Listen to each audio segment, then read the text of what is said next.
Hi friends, आज वाफ्यावरती करतोय गवारीची लागवड. बघा, इथे गवारीचं बी आणलेलं आहे.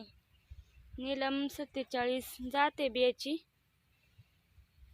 लांब लांब शेंगा येतात ह्या बियाला आणि तोडायला पण उरकते, त्यामुळे हिला इथेच गवार लावायला घेतलेली आहे आम्ही. गावठी गवार तोडायला लय चिगाट असते, ते उरकत नाही. त्यामुळे आमच्या इकडे गावठी इलायचीच गवार लावतो आम्ही. बघा, 9 वाफे पडलेले आहेत सगळ्या रानाचे.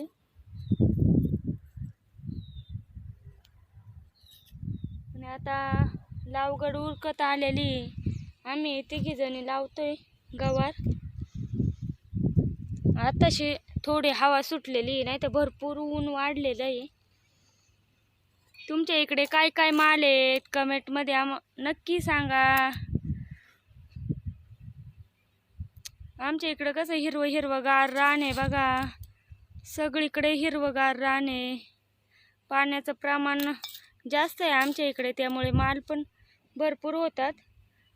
एखादा महिनाच किंवा 8-15 दिवसच तापत पडून देतात वावर नांगरून, नाही तर 30 दिवस माल असतात रानांमध्ये. चला मग, घेतो गवारीची लागवड करून. 1 फुटावरती लागवड केलेली आहे. अशी 1 फुटावरती लागवड केली गवारीची, म्हणजे जेणेकरून झाड पण बनल आणि तोडायला पण त्रास नाही होणार यासाठी.